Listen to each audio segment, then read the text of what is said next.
नमस्कार दोस्तों, ये वीडियो का टाइटल और थंबनेल देख के आपको लग रहा होगा कि मैं बाबाओं की बुराइयां करूंगा, उनके बारे में गालियां बकूंगा। ऐसा कुछ भी नहीं। ऐसा क्यों नहीं है दोस्तों? दोष इन बाबाओं, पहली बात तो मैं किसी खास धर्म की बात नहीं कर रहा। किसी भी धर्म में ये धार्मिक गुरु के नाम से जो होते हैं, ये इनकी पहुंच मुझे लगता है सबसे ऊपर होती है। और गलती हमारी होती है। हम किस में भरोसा करते हैं, पहले हमें ये पक्का करना पड़ेगा। हम भगवान में भरोसा करते हैं या इंसान में? एक तरफ हम कहते हैं भगवान सबसे बड़ा है, ईश्वर सृष्टि का मालिक है। किसी भी धर्म में, हर धर्म में माना जाता है ना कि ईश्वर इस ब्रह्मांड का, इस सृष्टि का रचयिता है, यानी बनाने वाला। अगर रचयिता है और भगवान इतना बड़ा है, तो फिर हम अपना दुख दर्द लेके आंखें बंद करके इन बाबाओं के पास पहुंच जाते हैं। आंखें बंद करके क्यों? साफ दिखता है एक बाबा हवाई जहाज में बैठ के, कार से चल के, लाखों रुपए लेके आपको ज्ञान क्या दे रहा है? मोह माया से दूर रहो, मानवता की सेवा करो। वो खुद क्या कर रहा है हमें दिख नहीं रहा। वो सारे ऐशो आराम, अय्याशी, लग्जरी सब का उपभोग कर रहा है और आपको ये शिक्षा दे रहा है, वो भी पैसे लेके, कि मोह माया से दूर रहो। अब ऐसे बाबा के पास, ऐसे किसी भी धार्मिक गुरु के पास हम जाके खड़े हो गए। भगवान से ज्यादा शक्तिशाली माने बैठे उसे। भगवान से अपनी प्रॉब्लम नहीं कह रहे, भगवान से अपनी समस्या कुछ नहीं कह रहे। कह किससे रहे? कह रहे हैं उस बाबा से। वो भगवान से बड़ा मान लिया हमने, और किसी को ये बुलाते नहीं। हम खुद चल के जाते हैं तो फिर हमारा ही दोष है, जाहिर सी बात है। और ऐसा दोष मुझे लग रहा है बना रहेगा। आंखों के अंधे हम बने रहेंगे, हम देखते रहेंगे। ये हमें बेवकूफ बना रहे हैं, हम बेवकूफ बन रहे हैं। ये क्या बना रहे हैं? हम बेवकूफ बन रहे हैं। लेकिन क्या होता है या कैसा फील होगा जब आपके अपने परिवार के बच्चे इन बाबाओं के चक्कर में आए? अपने परिवार के, ये बात मैं सामने इसलिए कह रहा हूँ, कई लोगों की परिवार की बेटियां होंगी, बेटे भी होंगे। बेटियों का मामला थोड़ा सा अलग हो जाता है, थोड़ा सा अलग इसलिए हो जाता है क्योंकि बेटियों के मामले में हम जरा संभल के कदम रखते हैं और समाज में बदनामी ना हो जाए इस बात का डर। मगर किसी ना किसी को तो बोलना होगा कि भाई कैसा लगता है, कैसा फील आता है जब आप अपने परिवार के बच्चों को इस तरीके से खो देते हैं। एक चीज और, इसमें आप कहें अनपढ़ गंवार ही जाते हैं, अंधविश्वासी। बड़े बड़े पढ़े लिखे वहां जाके अंधविश्वासी हो जाते। बल्कि सही बात तो यह है कि जिसका दिमाग जितना तेज है, अगर वो दिमाग तेज वाला इस चक्कर में पड़ गया तो आप उससे बहस नहीं कर सकते, क्योंकि जो तेज दिमाग कल को किसी तर्कशील काम में लगता, वो इन बाबाओं को, इन धार्मिक गुरुओं को डिफेंड करने में भी उतना ही बढ़िया काम करता है। आपके पास तर्क होते हैं मगर उनके पास कुतर्क होते हैं, और कुतर्कों का सामना आप नहीं कर सकते। सच बात तो ये। चलिए अब मेरी बात करते हैं। मेरी दो बेटियां, एक नहीं दो बेटियां, एक आपने गुरु का नाम सुना होगा, श्री श्री रविशंकर, इनके चक्कर में पड़ गई का मतलब पूरा समझाता हूँ आपको। मेरी बड़ी बेटी जो दिल्ली में जॉब कर रही थी, खाली नहीं थी, कुछ नहीं था, जॉब कर रही थी, वो मन की शांति के लिए। दोस्तों यहाँ पे मन की शांति वाला जो है ना, ये सबसे बड़ा वाक्य है। आप पैसे से, नौकरी कोई करता है तो ऑब्वियस है उसे स्ट्रेस होता है। हमारी तरफ से कोई वो उस पर प्रेशर नहीं था पैसा देने का या ज्यादा कमाने का या कुछ करने का। आर्थिक सहायता करने को हम पूरी तरह से तैयार थे, मगर जॉब स्ट्रेस, मन की शांति के लिए इनकी योगा क्लास ज्वाइन कर ली। शुरुआत कहाँ से हुई? योगा क्लास ज्वाइन करते करते उसने धीरे धीरे नौकरी छोड़ दी और पूरी तरीके से आश्रम के कामों में लगी। आश्रम के काम का लगना का मतलब सीधा साधा है, आप मुफ्त के नौकर हैं, और मुफ्त के नौकर तो हैं ही हैं। ऊपर से आपके मन में ये भरा जाता है कि आप बहुत भाग्यशाली हैं जो गुरु जी की सेवा करने का आपको मौका मिल रहा है। आप सोचिए मुझे कैसा लगा होगा कि मेरी बेटी जो अच्छी खासी जॉब कर रही थी, सब कुछ कर रही थी, जॉब छोड़ के डिपेंडेंट हो गई इनके यहाँ। और किसी भी, मैंने अच्छी तरह देखा है, किसी भी धार्मिक गुरु के यहाँ फ्री कुछ भी नहीं है। इनके यहाँ प्रवचन के पैसे, सत्संग के पैसे, योगा क्लासेस के पैसे, सब चीज के पैसे। मतलब कल तक जो बेटी हजारों कमा रही थी, वो हजारों रुपए महीने खर्च करने लग गई। और आज बेंगलोर में हो रहा है, कल हैदराबाद में हो रहा है, परसों ऋषिकेश में हो रहा है। ऐसे करके ट्रैवलिंग, लंबी लंबी ट्रैवलिंग करना, लंबी लंबी ट्रैवलिंग करके फिर इनके क्लासेस ज्वाइन करना, ऐसे करके मुझे लगता था कि जो बच्चा अच्छा खासा नौकरी करके कमा रहा था, समाज की तरक्की में, समाज की उत्पादकता में आगे बढ़ रहा था, उसने ये सब छोड़ के इन्हें ज्वाइन करके और खर्चा करना शुरू कर दिया।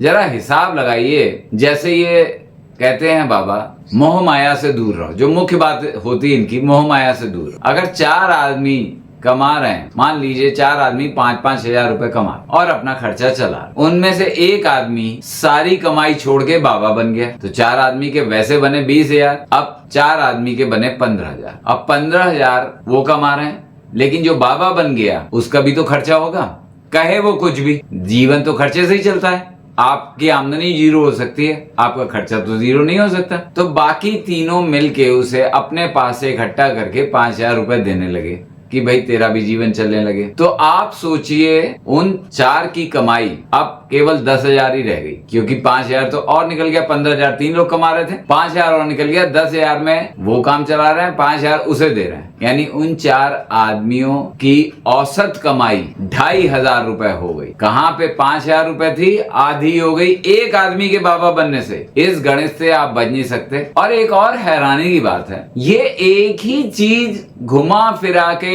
ईश्वर, मानवता, सच्चाई, झूठ मत बोलो, जो हमें अधिकतर चीजें पता है, नॉर्मल चीजें पता है, या फिर किताबें उठा के, पुराने ग्रंथ उठा के उनमें से कोई पार्ट लेके आपको उनका डिस्क्रिप्शन शुरू कर देते हैं। गीता, महाभारत या वेदों या उपनिषदों में से कुछ भी उठा लेते हैं, रामायण वगैरह। बाकी धर्मों में भी अपने धर्मों की किताबों से बोलते हैं। मैं भी हिंदू धर्म की इसलिए बात कर रहा हूँ, मैं हिंदू हूँ, हिंदू धर्म का कोई वो नहीं है मुझे, ना ईश्वर से कोई मुझे प्रॉब्लम है। प्रॉब्लम इन ईश्वर के ठेकेदारों से। अब मैं मुंह बाय देखता रहता हूँ, खर्चा भी होता है। साथ में आपको बता दूं कि बेटी का घर पे आना 6-6 महीने, साल भर में कभी 1-2-4 दिन को होता है। उसके अलावा बेटी की सूरत नहीं दिखाई पड़ती। दूसरी बेटी की कहानी क्या है? दूसरी बेटी बहुत तर्कशील थी, अंधविश्वास के खिलाफ, बहुत बुरी तरह, किसी भी अंधविश्वास के पाखंड के खिलाफ। लेकिन वही वाली बात है, शुरुआत हुई योगा क्लासेस से, उसके बाद वो धीरे धीरे गुरुजी के तेज में ऐसी समाई, मुझे समझ नहीं आता कि कैसा प्रभाव कैसे पड़ जाता है कि उसने भी, उसकी तो इन्फोसिस में जॉब लगी हुई थी,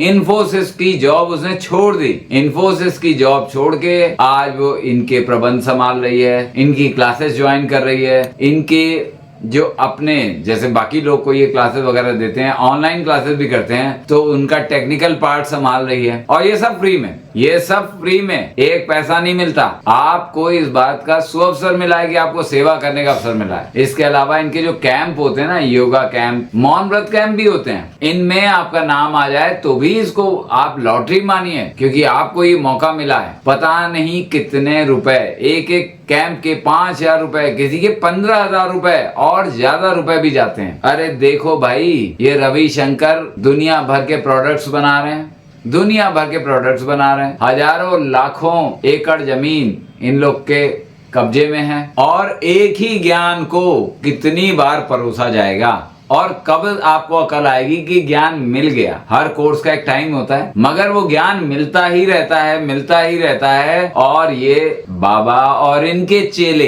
अमीर होते ही रहते। दरअसल मैंने जब ये देखा तो मैंने इसको करीब से देखा। जैसे रविशंकर का उदाहरण इसलिए दे रहा हूँ कि रविशंकर की वजह से मेरी दोनों बेटियां मेरे परिवार से अलग हो गई। एक तरीके से ये समझिए कि बेटियां वो होती ना होती, आज बराबर लगता है मुझे, मगर मैं कुछ नहीं कर सकता। इसमें एक और पहलू ये है, आप जितना कहोगे उतना आपसे वो व्यक्ति, वो बेटा हो, बेटी हो, पत्नी हो, पति हो, बाप हो, माँ हो, जितना आप इनसे दूर हटने को कहोगे उतना वो आपसे दूर हटेगा। ये बिल्कुल इश्क की तरह है। किसी लड़की से आपको इश्क हो गया तो जो इस लड़की की बुराई करेगा वो आपका बुरा बन जाएगा। लड़की से आप दूर नहीं होगे, आप उस व्यक्ति से दूर होते जाओगे। बिल्कुल ऐसा ही होता है इन लोगों के मामले में। आप सिर्फ तमाशा देख सकते हैं, जो चीज मैंने इनके साथ देखी मैं बता रहा हूँ। इन गुरुओं के पास सिर्फ एक तेज का पुंज होता है। तेज का पुंज मतलब ग्रेस का ऑरा, जो आपको मैं बता दूं, गुरु कभी कुछ नहीं कहते। इनके चेले जो होते हैं, इनके बारे में दुनिया भर की कहानियां फैलाए रहते हैं। रविशंकर के बारे में भी बहुत सारी कहानियां मैंने सुन ली। अपनी ही बेटियों के मुंह से कि ये गायब होके वहां पहुंच गए थे, इन्होंने उसका कल्याण कर दिया, उसे सपने में आए, उसे ये बता दिया। इनको चमत्कारी दिखाने का पूरा प्रपंच रचा जाता है और बकायदा रचा जाता है, क्योंकि हमारे यहाँ चमत्कार को नमस्कार है। सीधे पहुंच इन तक किसी की नहीं है। जैसा मैंने अभी पहले आपसे कहा, इनका एक पिरामिड टाइप का स्ट्रक्चर होता है।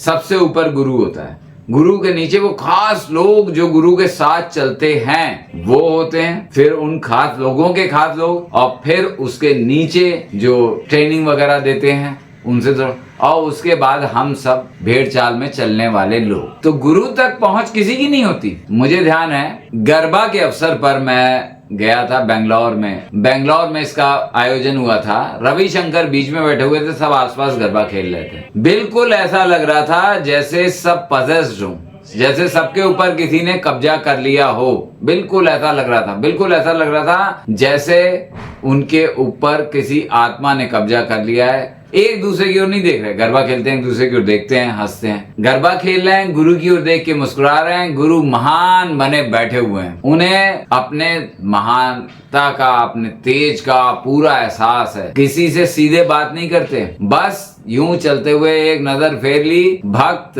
यानी भीड़ जो उन्हें पैसा भर रही है वो उसी में निहाल हो जाती है। लोगों ने अपनी जमीनें इनके नाम कर रखी हैं। पैसा तो पता नहीं कितना आता है। मैं फिर कह रहा हूं, अगर इसका हिसाब रखा जाए तो भारत की वित्तीय व्यवस्था जो आज विश्व में तीसरे नंबर पे है, वो आज ही पहले नंबर पे पहुंच जाएगी। पर हिसाब लेगा कौन लेगा हिसाब? इनसे टैक्स लेने वाले, इनका संरक्षण करने वाले राजनीतिक, इनसे टैक्स लेने वाले टैक्स के अधिकारी, सब इनके पैरों में आके गिरते हैं। तो फिर इनसे कौन हिसाब लेगा? ऐसे में इन गुरुओं के पास संपत्ति बनी रहती है, मुफ्त की सेवा करने वाले नौकर बने रहते हैं, और संपत्ति रोज बढ़ती रहती है। हर समय कोई ना कोई कैंप चलता रहता है। मैंने कहा ना, ये कोर्स कभी खत्म नहीं होता, ये ज्ञान कभी खत्म नहीं होता। मैंने बहुत सारे लोगों को देखा जो नौकरी छोड़ के इनके यहाँ लगे रहते हैं, नौकरी छोड़ के, और बड़ी दिल से लगे रहते हैं। अच्छे खासी लाखों की नौकरी कर रहे थे। मैंने तो अपनी बेटियों का एग्जांपल दिया ही। लाखों की नौकरी कवर करने वाले इनके लिए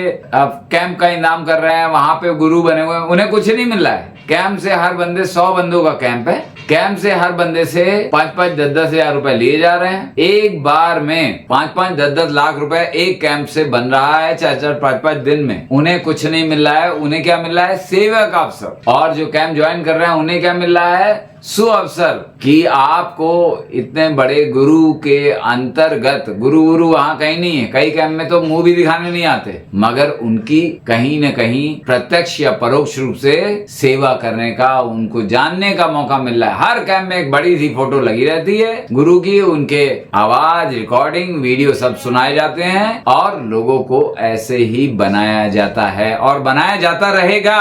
बात मेरी बेटियों की, आपके बेटों की नहीं है। बात यह है कि लोगों के दिमाग में किस तरीके से ये भरा जाए कि भाई ये गलत है। अगर जो जीवन जो तुम्हारी आंख के सामने है वो झूठ है, वो मोह माया है, और ये लोग जो कर रहे हैं लाखों रुपए लेके वो सच है, तो इस सच से दूरी बना लो। अपने आप को सही कर लो, अपने आप पे ध्यान दो। तुम भी ईश्वर के अंश हो, तुम्हारे अंदर भी उतना ईश्वर है जितना इनके अंदर। इसलिए कोई प्रार्थना करनी है तो ईश्वर से करो। किसी की शरण में जाना है तो सीधे ईश्वर की शरण में जाओ ना। पर लगता नहीं ऐसा कुछ होगा।